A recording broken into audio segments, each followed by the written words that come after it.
He dreamed of ash and woke to salt. The deck boards beneath him groaned with the old song of timber and long miles as the skiff rode a low swell. Dawn had not yet lifted its face from the horizon. The eastern line was a dark iron seam and the air cold enough to sting the throat. He lay still for a moment, feeling the sea's slow breath come up through the wood into his bones, the way a horseman feels the tremor of a mount through the saddle. Somewhere beyond the charcoal sky, car axes circled as mailed shadow. The faint scritch and rattle of scales against scales came and went like a memory of rain. Daemon's hand found the familiar roughness of the oar's handle. He did not rise. He listened. The sea in the smoking bay did not speak like other seas. Where the jade sea told stories and the narrow sea muttered about sailors and cities, this water whispered in broken glass.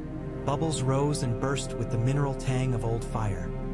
Ragged updrafts carried heat in thready fingers that left the skin pricked and alert.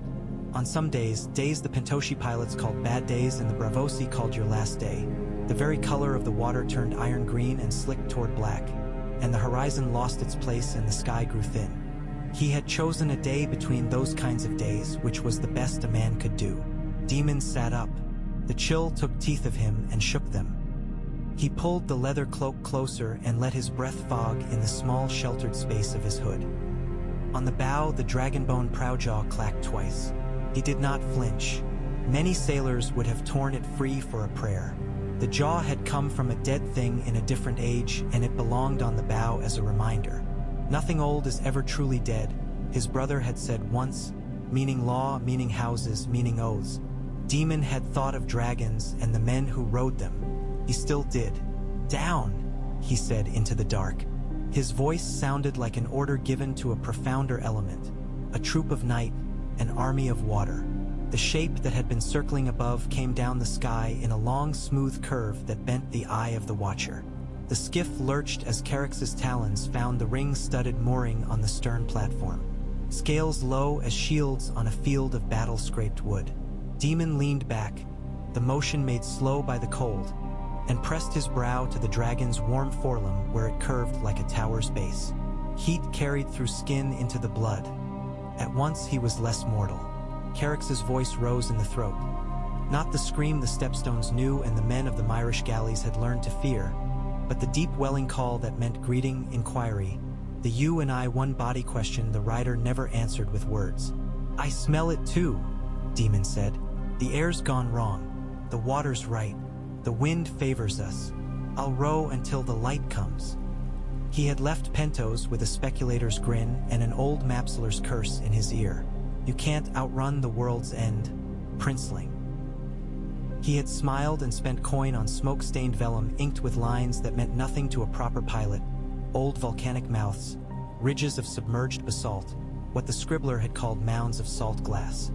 He bought a skiff rather than a caravel because he distrusted music and company, and because there were places a keel of that size could slide where a deeper vessel would simply go down. Car axes could keep pace with a warship, but thick clouds and unsteady air made the greater masts of such ships a wide net for misfortune.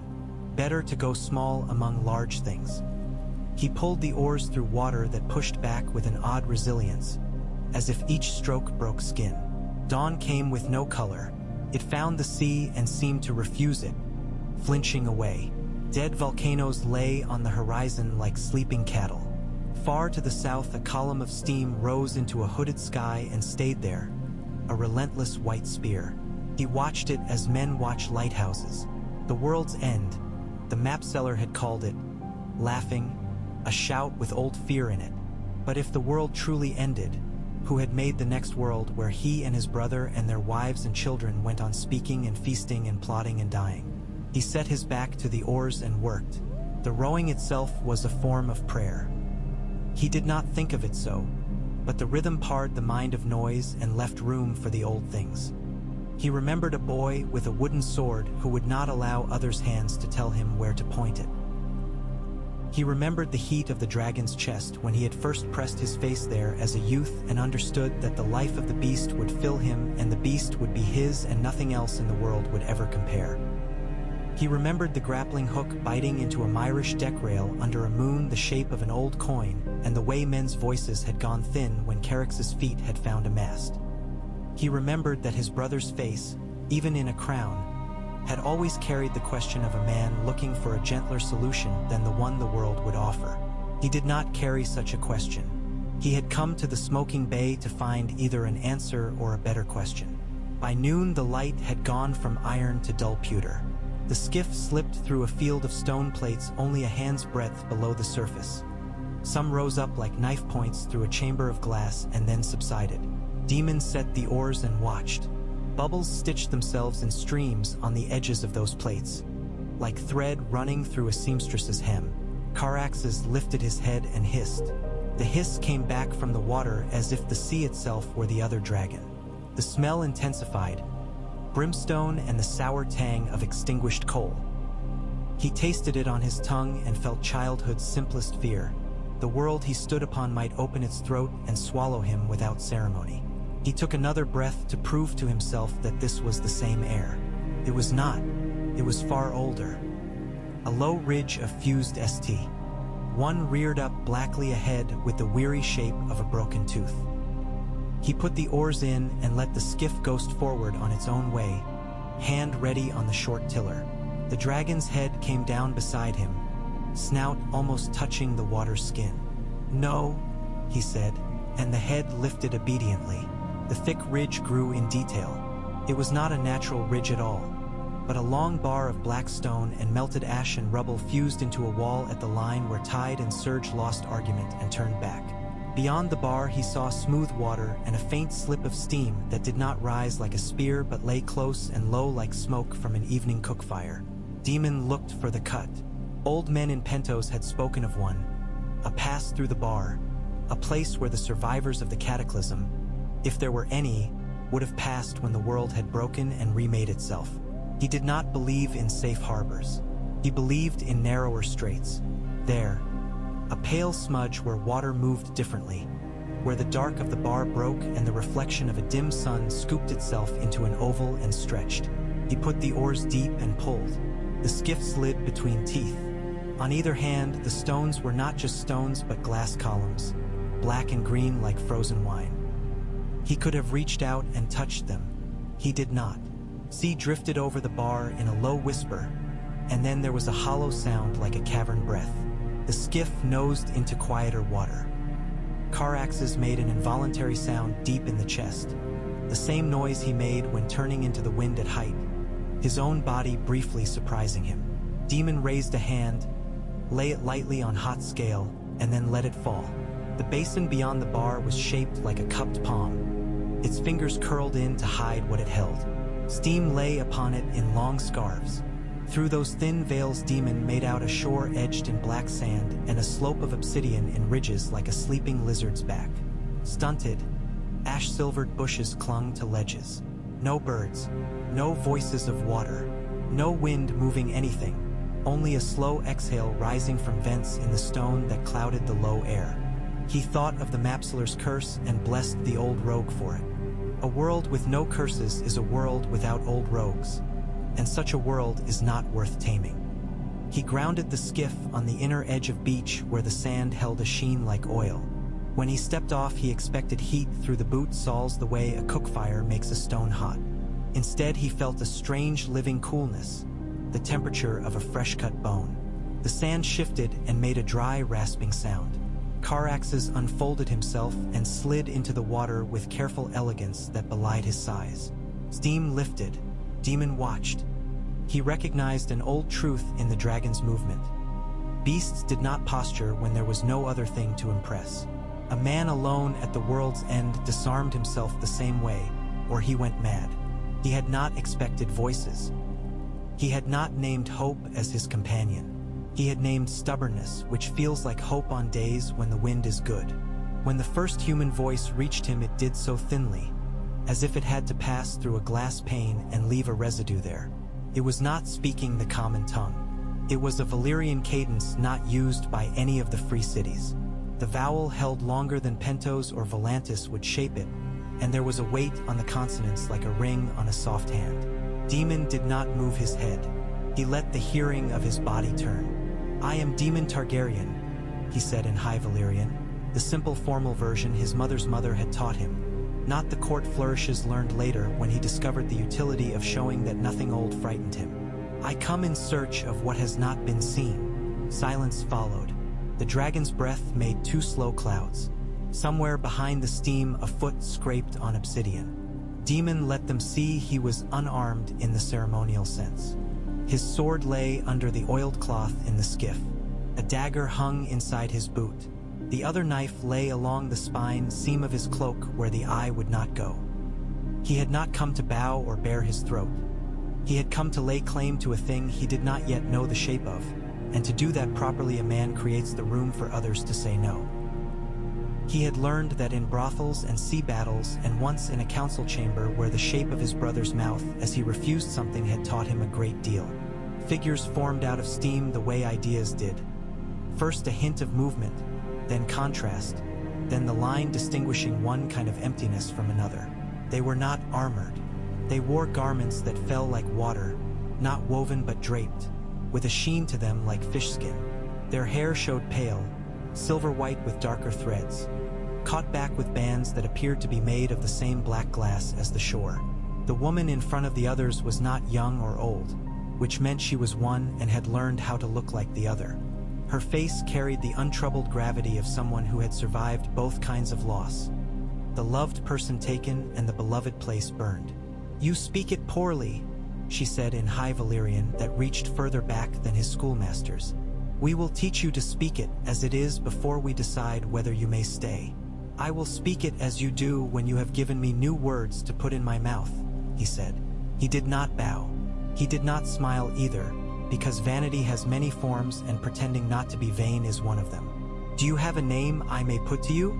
The woman's head tipped slightly, a movement like a falcon's, gauging distance. Up close, he saw that the band in her hair was not glass but some kind of mineral rope. Obsidian folded into itself like flour inside dough.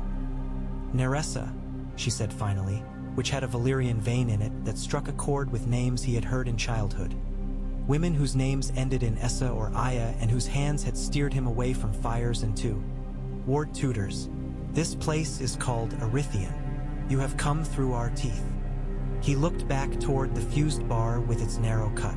"You have a harbor at the world's end," he said.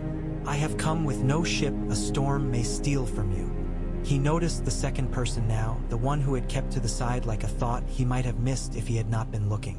The second person was a man with hair so pale it seemed made of dust rather than thread, and a single streak of dark red near his temple that fell down like a sign painted by a hurried god.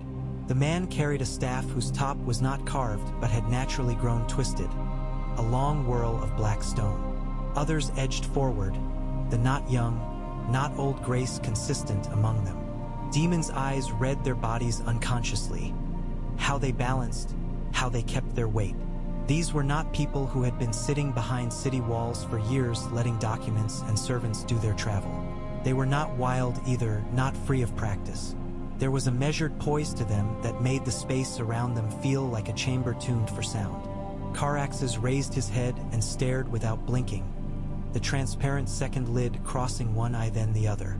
The man with the twisted staff looked past Daemon at the dragon and made a long, low sound in his own throat, not Valyrian, not any language at all, something between a lull and a test. Caraxes did not lower his head. He did not snarl either. He persisted in the gaze. The man nodded once, very slightly. "Are there more of you?" Daemon asked plainly.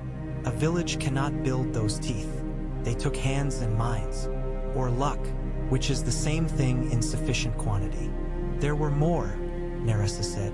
"There will be more. This is the answer to your first question. To your next, I will say that the teeth were not built.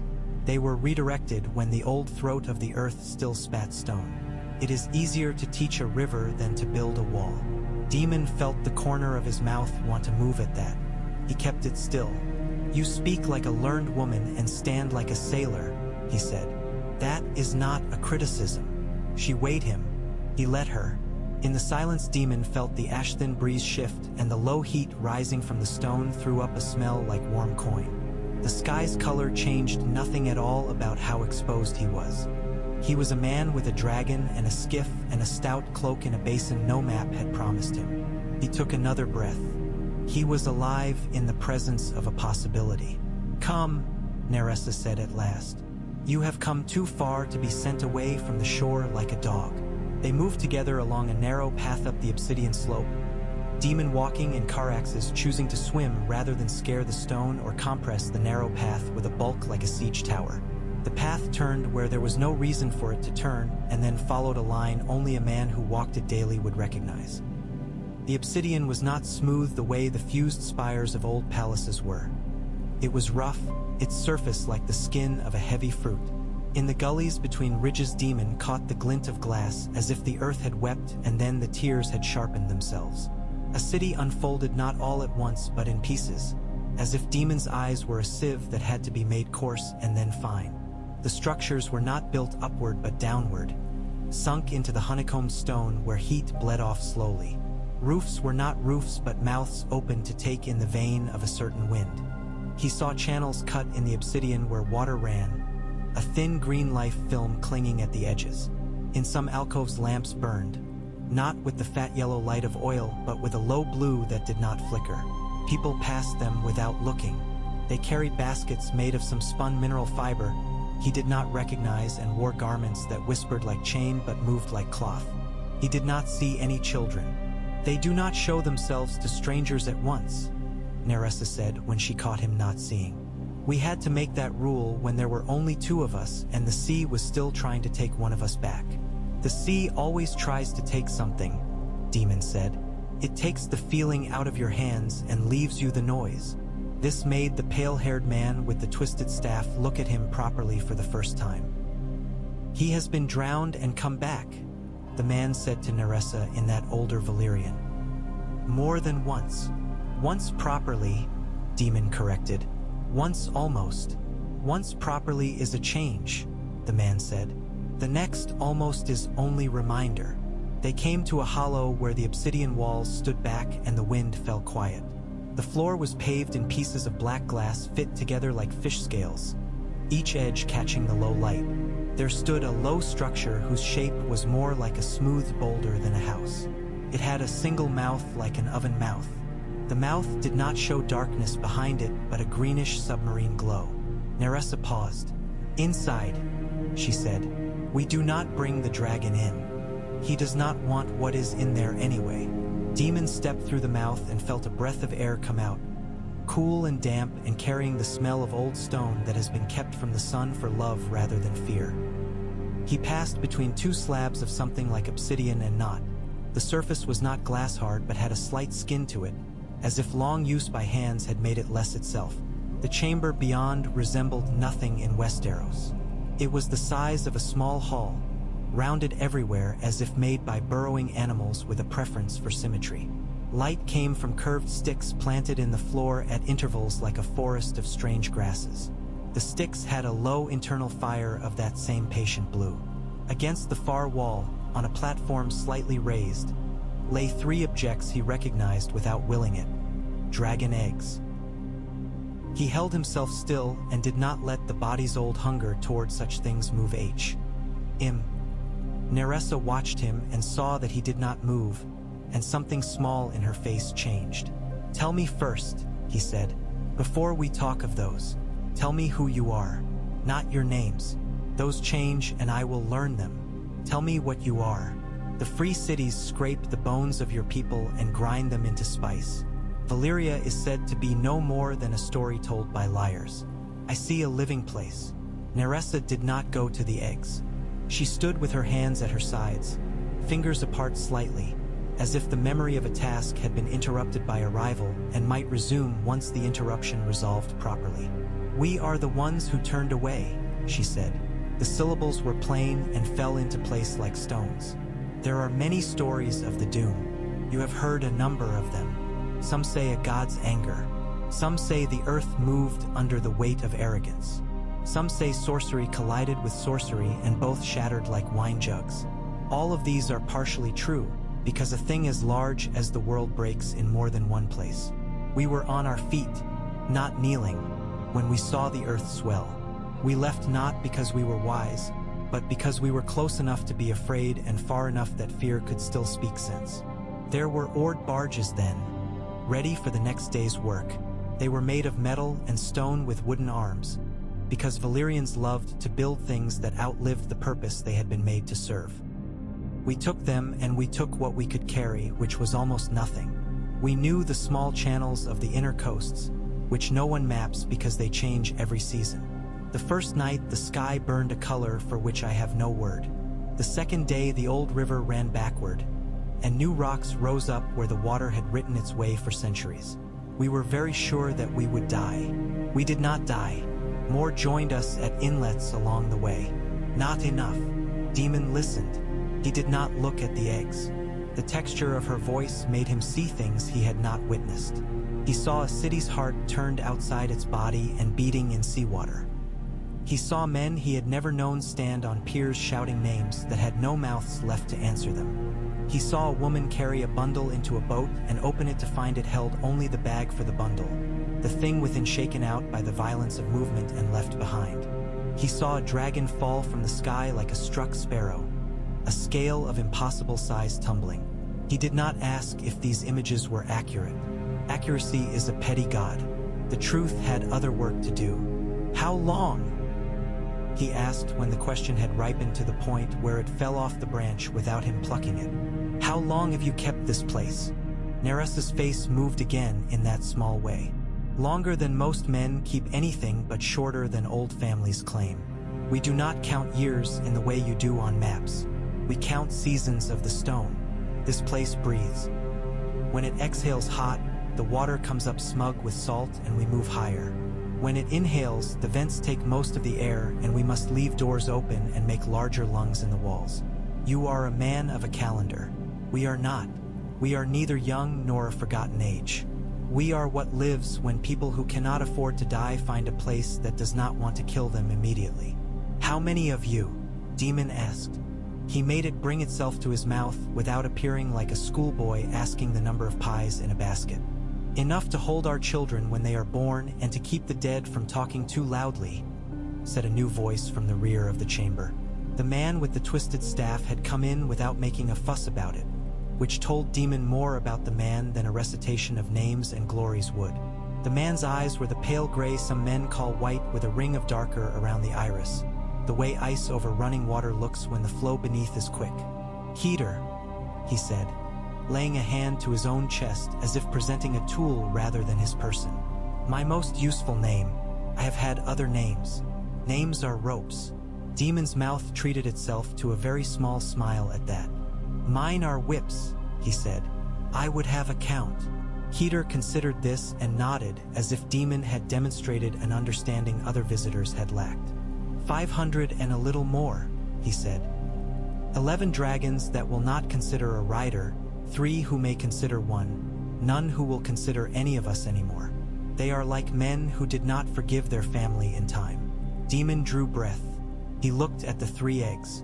Their shells showed different kinds of dark. One a matte did not shine at all black. One a deep green so saturated it felt as if the eye might slip off the surface. One black with a violet undertint that showed only when the blue lamps breathed. He kept his hands at his sides because reaching is a language worse than speech. And you called this place Erythian, he said, which means something like Throat Island, but said with a softness that makes it a different throat. It means the word after breath and before speech, Neressa said. Our oldest said it when a quake cracked open the far vent and we all stood waiting to hear whether the stone was going to sing or scream. It sang. Daemon lifted eyes from the eggs to her face again. You do not trust me, he said. We do not know you, she corrected. We keep few laws. We have very many customs. If we choose to trust you, it will be because you choose to learn them without arguing, the way a man learns the custom of lifting his feet high in a marsh not because he is ordered to but because he has seen men lose boots in the sucking mud. I have not come to be a guest, he said. Silence again, not hostile, not empty. The blue lamps breathed. A drop somewhere fell into water and made a single precise note. No, Keter said mildly. We see that. He set the twisted staff in a rest carved into the floor as if that rest had been made for that staff and had been waiting. Men do not come to the world's end to be fed and then sent back. Some do, Nerissa said, still looking at Daemon. Men with ghosts on their backs. They come to drown them. You have ghosts. They are not the kind that drown. Daemon had a sudden clear memory of a girl in silk and smoke laughing with her head thrown back in a garden where lemon trees had tried to be tall and failed, and he let it pass, one man's weather. I have come, he said, because there is a thought I cannot think in rooms made by other men. I have come because I am a man who has been told more than once what cannot be done and then has done it. I have come because an empire is the shape of a dragon seen from a distance, and sometimes when you come close it is only a lizard. I want to know whether there is a dragon here. You have one, Keter said, careless as a parent to a child pointing at the moon. He is beautiful in the way that insults other dragons. Daemon allowed that privately. I mean the other kind of dragon, he said, the one made of people who agree to look in the same direction. I have had that dragon in pieces. It grew teeth and bit its own tail. You mean a law, Nerissa said. An arrangement of days that keeps your men from eating one another when food is late. I mean something the free cities call a pact and my brother calls a crown, he said. I mean heat made useful. You have it here. You have heat in the walls. You have patience in the hands. You have no room. An empire is a room. Nerissa's calm face did a new thing. It showed him the smallest ghost of amusement. He speaks like a man whose hands have measured a woman's waist and found the idea of a city in it, she said to Keter. I did not think there were such men left. There are always such men, Keter said. And if there are not, they rise like bubbles when you heat the stew. They did not send him away. They did not welcome him either. He learned quickly how to be a not guest. He slept in a chamber whose walls were hands-width thick and curved inward toward the floor in a way that made echo impossible. Nerissa gave him clothing that grew warm when the air cooled and cooled when he moved in warmer corridors. He ate food that tasted of mineral and clean smoke. Fish steamed in leaves that had the taste of copper and an herb that made the mouth briefly numb then more present. Men and women who did not give him their names taught him to light the blue lamps, how to tend and bank their small, almost fire, how to keep their wicks from becoming brittle. He learned what to do when the stone breathed out too hot and the lower chambers would stifle. He learned the pattern of doors and the order of their opening, which had the complexity of a well-fought battle. Caraxes took to the hot basin with indecent pleasure, basking until his hide shone and the old scar on his shoulder was no longer stiff.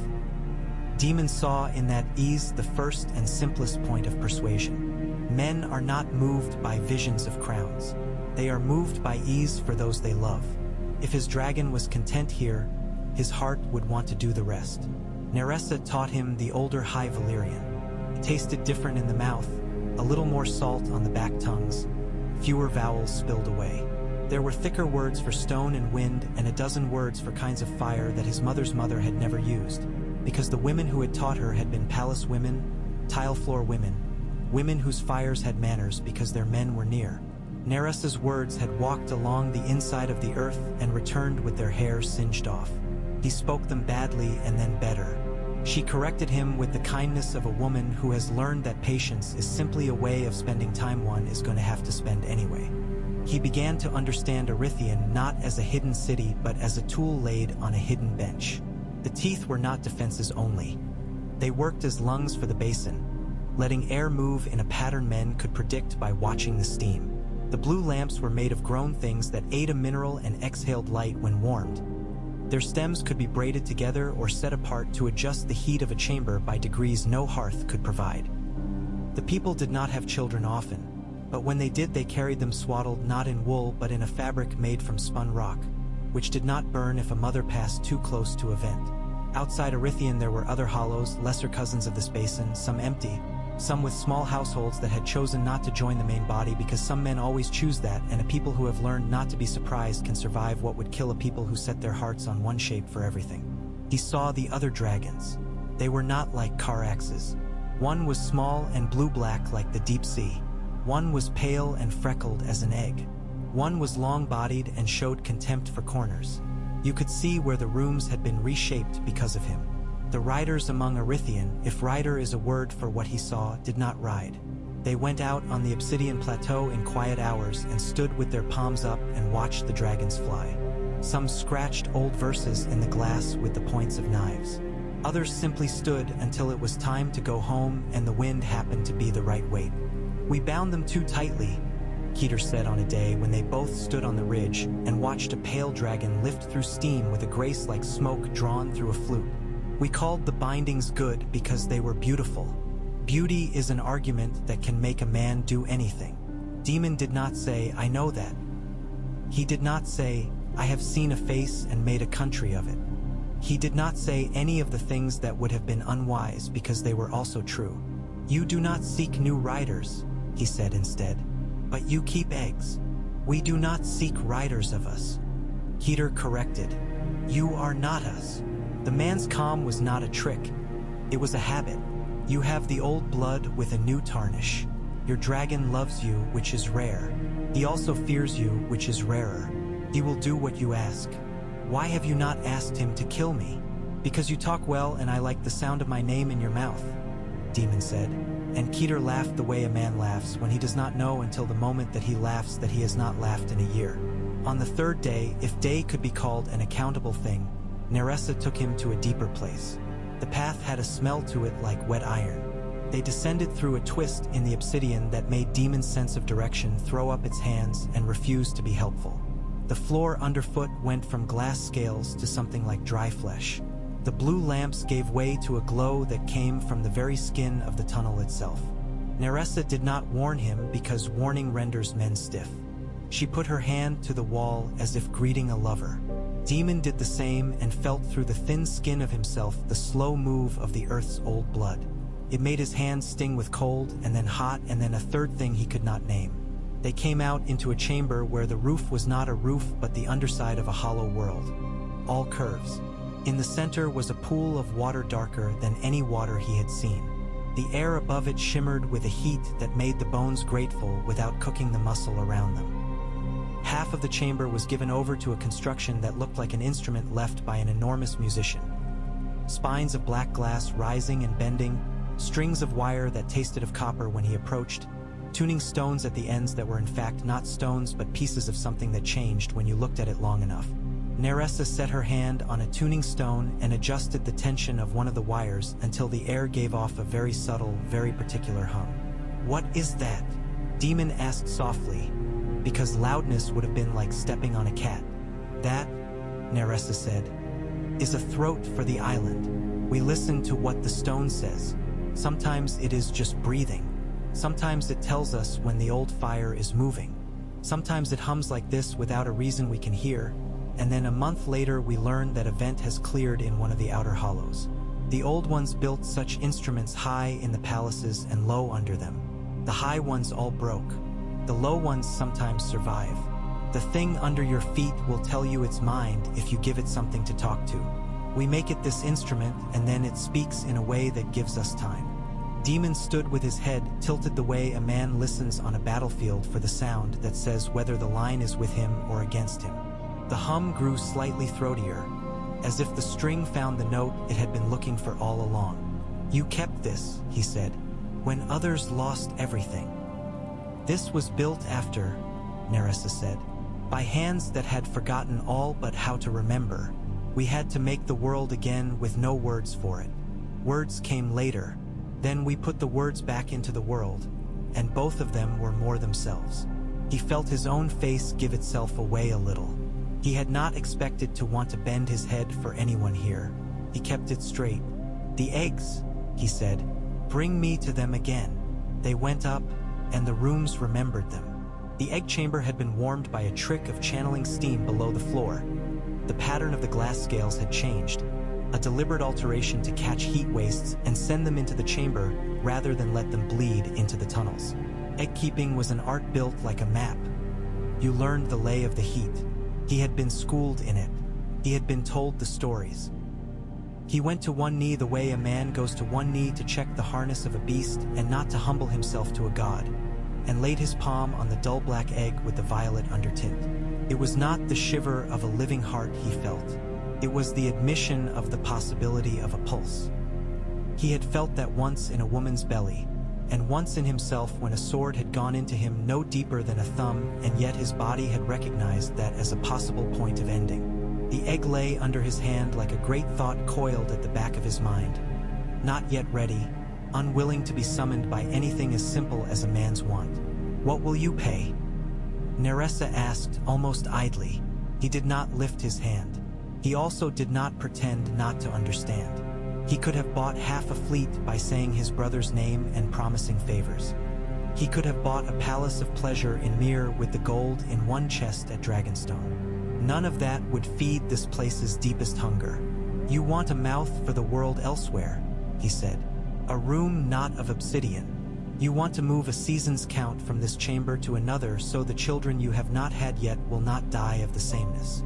"Speak plain," Keter said from the doorway, and Daemon had the brief, unhelpful urge to draw steel at the sound of any man's voice behind him. "You want a gate between your silence and the bazaar," he said, and let his voice hold the shape of the thing rather than the price. "You want to sell what you can in a place where they will pay in grain, in cloth, in wine, in strong backs, in women and men with tools and stubbornness. You want to buy what you cannot grow on stone that does not love seed. You want to go on without becoming the thing the world believes you are, a legend. Legends can be anything. You want to be fed." Nerissa said nothing for a set of breaths. The air moved, just there where the vents were stingy. "And what do you want, Daemon Targaryen?" she said finally. He took his hand off the egg and set it on his knee to show he would not try to steal anything tender. "I want to take a word that is not allowed in certain rooms and make it the name of a city," he said. "I want to reach into the histories and pull out the thread with the color I prefer and keep pulling until a new cloth shows.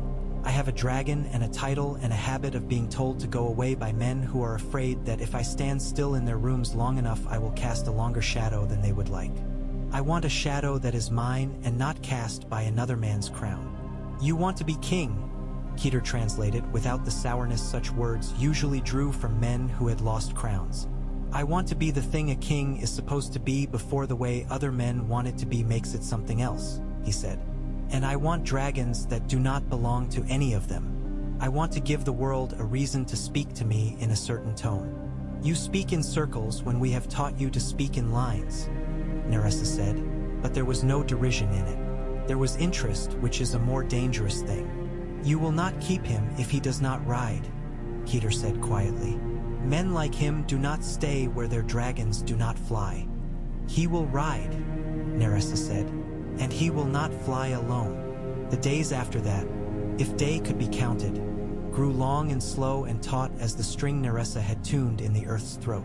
Daemon spent mornings on the obsidian ridge with car axes, flying to the limits of the basin, rising and falling through steam that soaked scale and leather, mapping the currents and the stalls. He learned the teeth at a different tide. He set the skiff to drift and timed the moment when an outward pulse from a vent would give him the speed to slip back without sweating the oars. He watched the pale dragon whose name in that older Valyrian meant something like Mistspine and noted the way it handled a crosswind that came out of what looked like stillness. Afternoons were for the older language and the instrument, for learning when to press the stone and when not. Nerissa showed him a practice with the blue lamps that was not fire-keeping but attention-keeping. How to sit so the breath and the sparse burn of those things made a third rhythm that put a man's mind into a place where long problems could unravel themselves without the mind tugging. He gave her in return some small wars. How to hold a spear when a wall of men broke into you and your friend needed not to die. How to draw a bow from a saddle. How to ration water and anger so a company did not waste either. He made himself useful to the not children and was careful with their hair. He laughed 3 times. By the 3rd time he realized that laughter here did not carry upstream the way it did in cities, where a man's laugh is a coin he throws into a crowd. At dusk, if such times can be pinned, Keter took him into a long, low chamber lined with a pattern like cuneiforms, tiny incisions in the glass arranged to make unbroken fields. "We write here with heat," the man said. "We send heat along channels, and it records what the channels cannot contain." "It will last?" Daemon asked, his hand a respectful distance from the writing. He had never wished to break anything less. "For a long time," Keter said. "Not forever. We do not make that mistake anymore." What is recorded? Recipes. Each is the description of a season and how to make it last the time we want. Some of these are the recipe for shelter. Some are the recipe for children. Some are rules for grief. They will not eat in the free cities, Daemon said, surprising himself. But they will sell for a price that would build a fleet. He looked at the wall and tasted that. And they will bring other things. They will bring men who think secrets are coins, Keter said. Those men will come with light behind their eyes. They will burn everything they touch and go away believing they have made a profit. Then the old breath will come through the vents and we will have to find the air again without the walls they bought. He had no answer that was not a lie. He did not give the lie. He asked instead, "Did your old riders die here?" "Some," Keter said. The shape of his mouth told Daemon that this was not a topic he avoided or sought. It was a tool like another. Others went out to see if the vent at the world's end had changed its mind. They did not come back. We do not teach children to fear. We teach them to price things. "And what about the place itself?" Daemon asked. "What do you call it besides Erythian in this older tongue? What do you call the whole of it beyond the teeth?" "We call it the held breath," Keter said, "because that is what we are here between. It will be released. It is not our job to decide when. It is our job to be ready to breathe when it goes." He slept badly that night because sleep relinquishes control and he had let himself want something. In his dream he stood at the mouth of the teeth and the bar closed not in front of him but behind. Seals sliding over seals with the sound wet stone makes when a river changes beds. He turned and there was sky where the sea should be and sea where the sky belonged and Caraxes hung between them like a covenant. He woke with the taste of smoke in his mouth and smiled into the dark because smoke taste meant his body remembered that the world could burn and not be ended. The next day he was brought to a different room. Nerissa did not say where they were going because names make thresholds more difficult than they need to be. The room was not a room but a rood, a place marked by something done once and then done again by people who wanted to prove time was a door they could pass through more than once. The floor was laid in a pattern Daemon had not seen before, one he could not fix in the eye. It kept turning under his attention like a man who will not let a blade find his center line. In the middle stood a stone block that was not obsidian but a gray mineral veined with blue like an old man's wrist. The top of the block had a shallow oval carved into it, the shape a dragon e.g. G makes when it is held by two hands.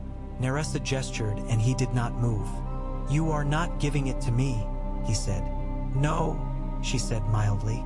"That is not how anything important happens. You are going to bring what the egg needs and we will bring what we can. We are not Valyria and never will be. We walked away. We left arrogance on the shore with slippers gold would not buy back.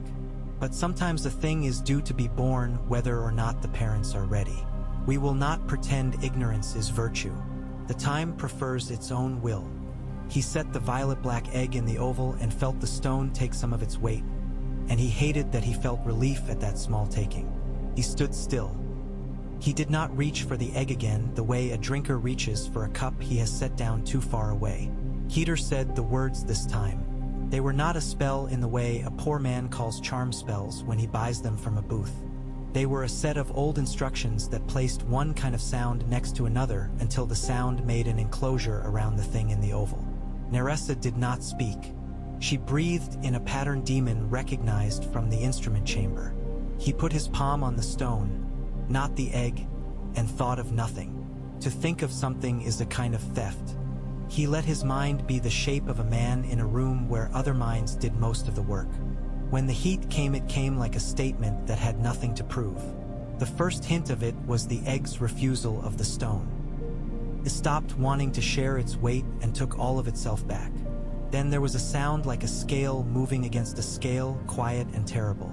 The room did not change, but the space inside Daemon changed, and he was suddenly not a man who had slept badly with a dream of seals and bars and smoke in his mouth. He was 15 and bleeding from both hands because the dragon had not wanted him and then had wanted him and the wanting had bit. He was 30 with a woman's hair in his fingers and a prince's name in his mouth and the promise of a war under his tongue. He was every age that had mattered, and the egg was not an egg but a tide. Cracked, There is no music to the sound of a shell breaking if the shell holds a thing that is not a bird. It is a useful, cutting sound that tells a world it has one more shape to make space for. The steam in the room held still as if the vents had paused to listen. The first sliver fell like a piece of glass falling from a window that never knew it was a window. The second cut Daemon's thumb, and the sting pleased him because it made him present to his body. Then the animal came through. It was not small or large, but exactly the size of a wand. It was not blind, but behaved like a thing that has been seeing through stone and now sees through air and must translate the difference. Its body had the violet undershade the shell had lied about. The scales on the edges of its jaw showed the same black mat that had made Daemon think of ash that chooses not to shine. Its eyes were colorless and then took color, like a man remembering his oath. It opened its mouth and let out a sound that had no majesty in it at all. It was a new thing's objection to the first cold touch of the air. It shut its mouth, broadened its little chest loudly, and made a different sound that went into Daemon like a spear. He did not put his hand out because a man who has learned anything knows that hands are always read by beasts and babies. He let the smell of his own sweat be a speech instead. The small dragon turned its head with the slow, unstoppable grace of its kind, and Nerissa exhaled in approval free of envy. Keter closed his eyes and murmured a sentence so old it had worn smooth. The dragon stretched, every tiny muscle a harp string, and then spoiled the grandeur by sneezing. "What will you call it?" Nerissa asked quietly later, when the new thing had been fed a soup that was not blood, because blood makes a new creature think the world is a knife and the time to have dreams is late. Daemon considered and then dismissed the names that came to men first when they want to impress other men or when they want not to admit that they are lucky. He listened to the chamber, to the instrument under the earth, to the breath of the old vents. "Sira," he said finally.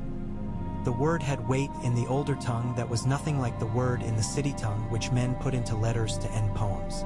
Because he is the end of a sentence that has been waiting for its period. Because she, Nerissa corrected, eyes amused. "You named her with the feminine prince. You may be the shape of a storm, but you know grammar." Daemon accepted this without bristling. "Because she," he said again. Caraxes watched without jealousy. He was wise because he was a beast and because he had been a companion to a man long enough to learn that jealousy was a rope that ended in a noose. The work of raising a dragon is the work of admitting you are not the god of a thing and will never be. He rose at odd hours to adjust small channels of heat learned from men who had gone to bed and would tell him at midday that he should have opened the northern vent first, but that he had not killed the hatchling by his mistake, which is the shape of praise one receives in a place that values durability. He carried the hatchling in a sling that went over one shoulder and under the other so that the small clawed feet would not tangle.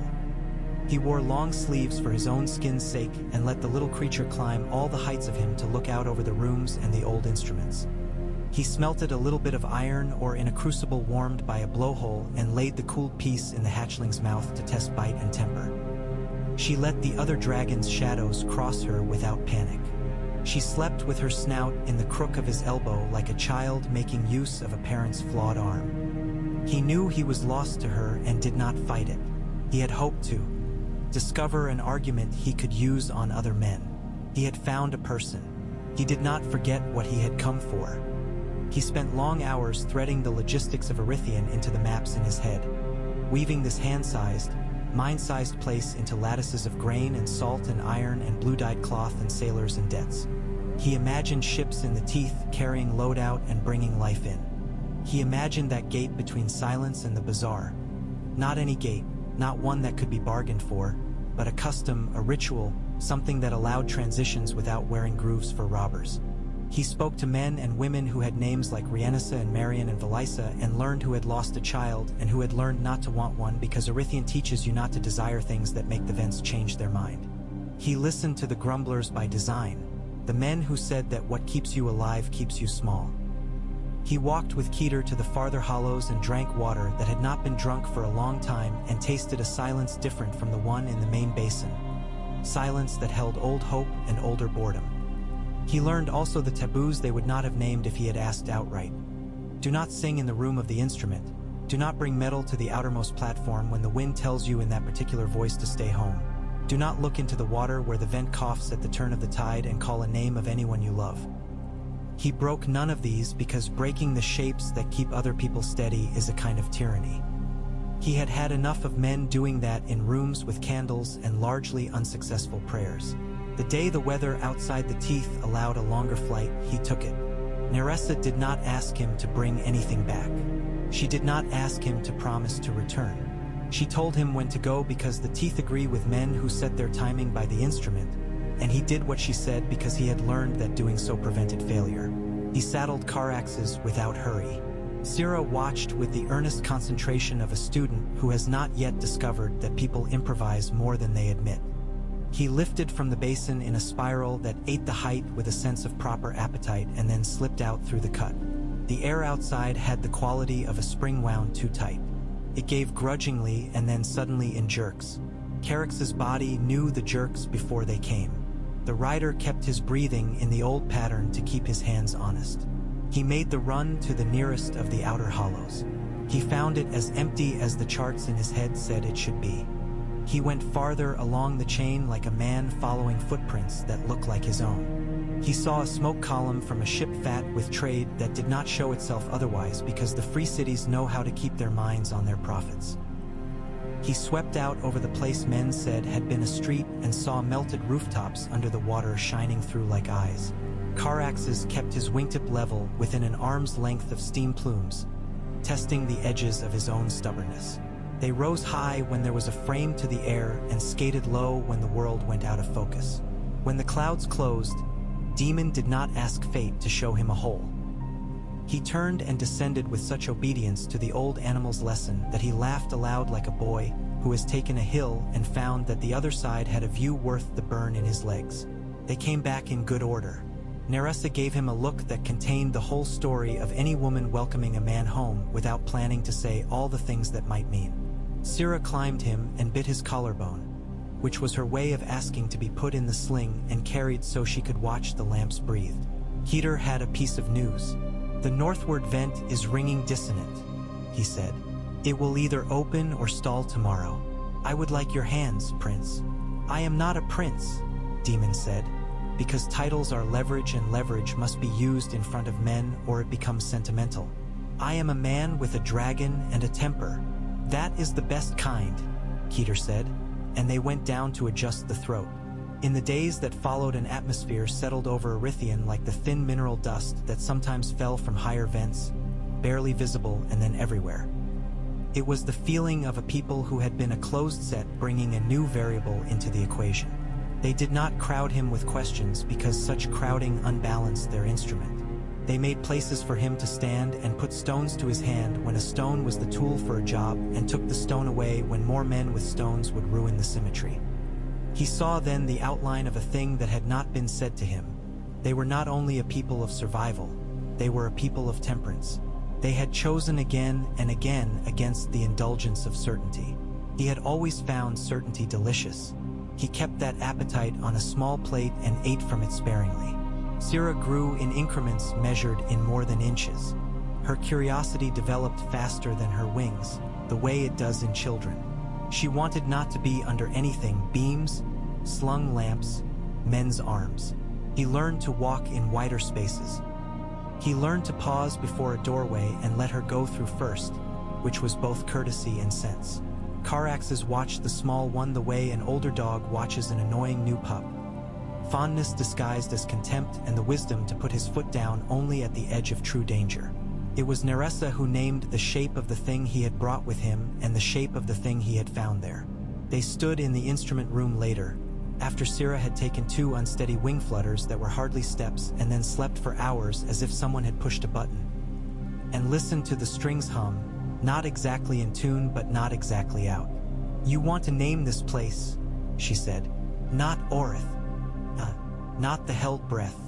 You want to name the empire that would grow if you made here a node in it. I do, Daemon said, because lies given to women like Nerissa do not lie down the way lies given to other women do. They stay up and worry a man. And I know better than to ask you for a word. You will give it when it comes ready, not before. Nerissa's mouth permitted itself the small show of approval. We would call it a confluence, she said. It is a word that means the meeting of waters but also the agreement of minds. It has no king in it and no tyranny. She glanced at him and did not conceal amusement.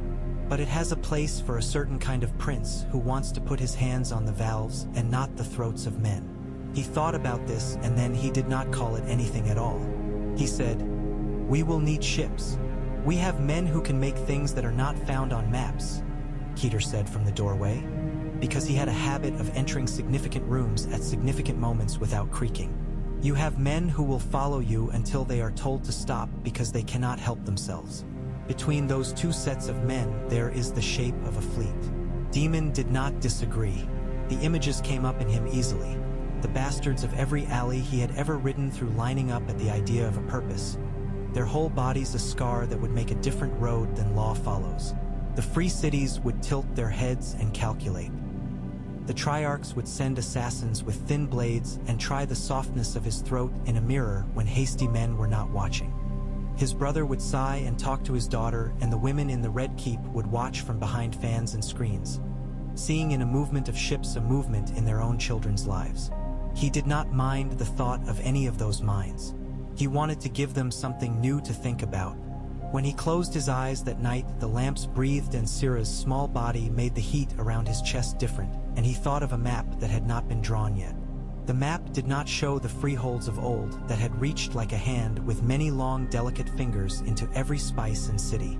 It showed a handful of points and the lines between them like the lines between stars men make to tell stories. He saw Dragonstone not as a heart but as an anvil. He saw Driftmark and the islands that always pretended to be attached to something. He saw this basin not as a city but as a forge that made things that could not be hammered out anywhere else. He saw one more point somewhere near the place old charts called the Basilisk Isles, not as a conquest but as a place where a certain rule could be held. In the morning he found the words that began to make all of that a conversation rather than a soliloquy. He spoke them to Nerissa and Keter in the old tongue on the ridge where the wind behaved like a man who has been told to sit and done so only because it amused him. He told them he would build a bridge of men and trade and custom between Erythian and the places that would feed it without swallowing it alive. He told them he would be the face in front and also the hand behind the faces, and that when he showed his teeth it would be to men who needed to be bitten so that they could stop biting others. He told them he would not bring priests into their rooms and that he would send away any man who tried to sell them a god. Keter's eyes did their pale water thing. "You talk like a ruler," he said, "which means that you make your promises with an arm behind your back." "I make my promises like a man who knows that every word makes a room," Daemon said. "I want the rooms we make together to have certain windows." "And what must we do?" Nerissa asked. Her voice held no weariness, no irony. It held the sound of a woman setting the morning's list of tasks next to the day's amount of light. "Teach me as if I were a boy you liked," he said. "Tell me when I am pride-rich and sense-poor. Give me 2 of your people who think nothing like each other and let them walk with me when I go to make a gate in the teeth. Give me 6 words I should not say in the hearing of a man who wants to sell me something. Give me the better way to say a thing when my city tongue goes blunt." Nerissa smiled then, honestly. "We can do all that," she said. "You will not like the 2 people.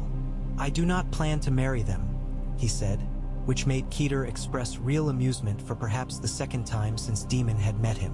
They gave him the 2 people. One was a woman named Thala who spoke the older tongue with a voice like velvet in an old chest and who spent too much time near the instrument, which meant she heard things he did not. The other was a man named Verno who disliked the very idea of cities so much that saying the word made his mouth shallow. He was necessary because he would name easily the places in Daemon's plan where the thin end of a promise might be hammered until it turned into a cage. They argued with him on the ridge and in the egg chamber and in the throat and on the beach where their feet sank just enough to make walking work. Thala made him pause when he was about to call a man a servant and told him the better word is helper, because helper implies a task while servant implies a person's value. Verno made him say 3 times that he would not bring priests before the bones of the mothers. They were both tedious and priceless, and he thanked them once, properly, after they had finally convinced him to change the place of a supply store from near the teeth to higher up where a single quake would not take it all into the drink. He did not thank them a second time because he did not wish to make a habit of gratitude. It cheapens. He made forays out with Caraxes along the line that a fleet would take if it were to slip between the world that knew it and the one that did not. Sira took short flights in the basin, landed badly, fell into a pile of cloth and went to sleep with a belly making small content sounds. He asked Nerissa for a word for a compact between two people who had once been enemies and were not yet friends. She gave him a word that tasted of iron and salt and took an afternoon to learn to pronounce. He asked Keter to show him the place on the instrument string where his finger could hold a note that was wanting to go wrong. He watched the pale dragon's rider, no rider, only a keeper, adjust a strap on a harness that was not for riding but for lifting heavy things above a vent through which a chain would be let down. He wrote letters that would be carried by a man in a skiff who had the shape of a Pentoshi pilot and the eyes of an Erythian child. They were letters to men who had money and to men who had the power to make other men do things for money and to men who had the muscle to make money move without counting it. They were letters to his brother without being to his brother that used the old affectionate insult in the sign, and that could be read by a queen and a princess without anyone thinking they were anything but a man being a man about a far-off idea. He sent a letter to the shipwrights at Hull who had once built him a vessel with a trick keel. He wrote to a Licini with a taste for exotic monopolies and a hatred of Volantine tariffs. He did not ask permission. He did not invite the Triarchs to a treaty. He invited the world he knew to a rumor. He came back to Erythian after each flight and each sending with the ordinary body of a man who has done enough for the day. He did not strut. He did not conceal his hunger when he was hungry. He slept like a man who had learned that rest is an instrument to be tuned. He woke sometimes with the ash dream again and always afterward put his hand on the snout of the small dragon. She snorted and bit his finger gently and the present receded itself.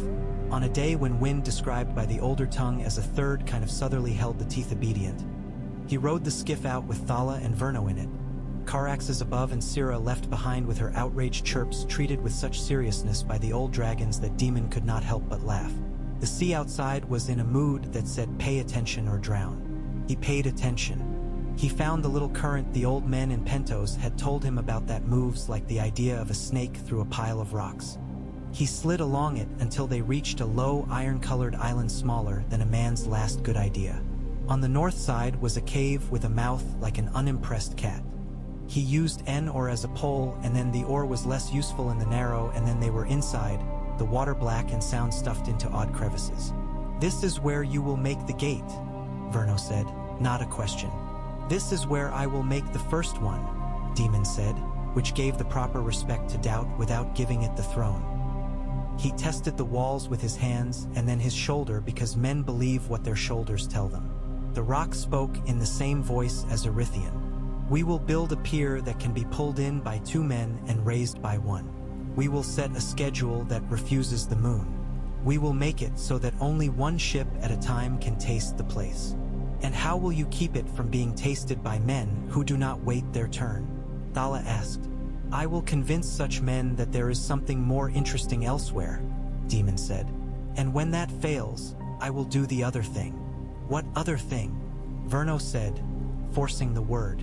"The thing men like me are for," Daemon said. "I will show them a place on their body where a wound would teach them promises." "You think like a king," Thala said.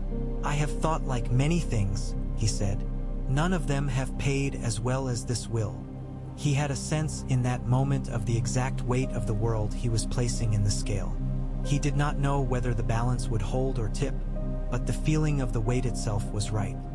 He had carried heavier burdens, names, expectations, the heat of a dragon that would have cooked a less stubborn man, and he had carried lighter burdens that for their very lightness had led to ruin.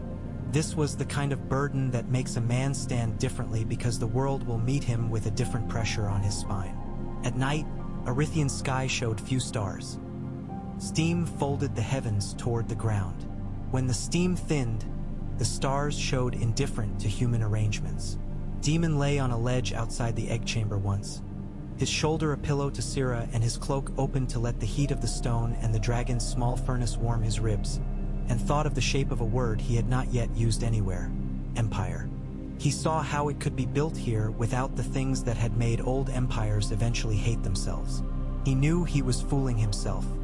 He also knew that some fools build bridges everyone crosses for 100 years without asking the name of the original fool. He drifted towards sleep with that pleasant thought in his head, and then woke because the instrument in the throat started to hum a note that did not belong to it. He went down in bare feet because boots waste time, and he had never minded burning himself when it mattered.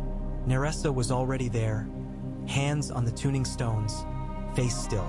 Keter came in blood-spattered because he had bitten his own lip too hard when the string went wrong. The room felt as if someone had said an old god's name in it, and the god had turned its face to look. "The south throat has opened too soon," Nerissa said. "What does that mean?" Daemon asked the simplest shape of the question.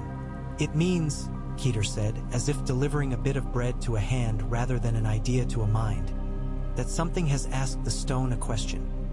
The stone has answered faster than it usually does." Daemon felt the hairs on his chest tighten. "A ship?" he said. "A fleet?" "Something heavier," Nerissa said. "Heavier and then lighter immediately. It is as if a weight were lifted and dropped again." All three turned their faces to the ceiling, not because the answer would be there but because people are made so. Daemon felt the old urge to lift a sword and stab it at a problem. He had no sword. He had his voice and his feet and his dragon asleep and a small dragon who believed he could solve everything if he put her in his mouth and took her wherever he went. He did neither thing. He did not run and he did not speak. He waited and discovered what kind of man he had become in this place at the world's end. The note settled. It did not return to the old harmony. It found a new one slightly prettier than the one before. Nerissa took her hands from the stones. Keter exhaled long and a little theatrical because theater is sometimes what keeps people from panicking. "The throat will send us a messenger," he said. "Outside." They went up. He took Sira slung at his chest because he knew in his bones that if he left her behind he would be the kind of man who leaves new life behind when things become inconvenient, and he had resolved to arrange himself against that possibility. On the ridge the steam lay low and thick. Caraxes came at a trot, head high, tail coiled low and ready to lift in a thing that would look like a dance and be a war. They waited. The basin felt like a held inhalation again. The teeth made a sound that was almost a voice. The surface of the water at the mouth of the cut lifted very slightly, as if a fish the size of a hill had rolled under it. Then the messenger came.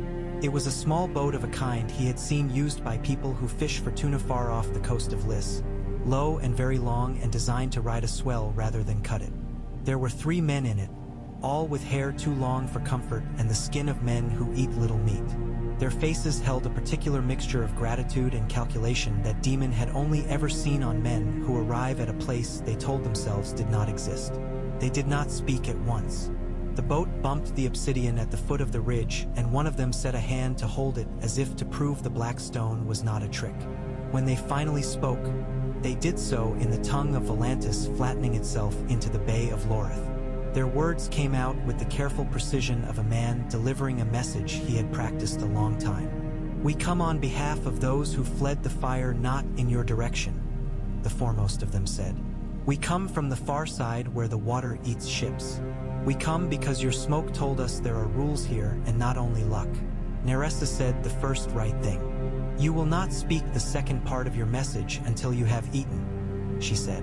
"Men who carry messages do not always remember to eat." Daemon stood between them and the lift to the ridge, the body he had been and the one he was. Later there would be negotiation and the old shapes of greed and gift. Later there would be the phrase Nerissa had taught him for a compact between not enemies.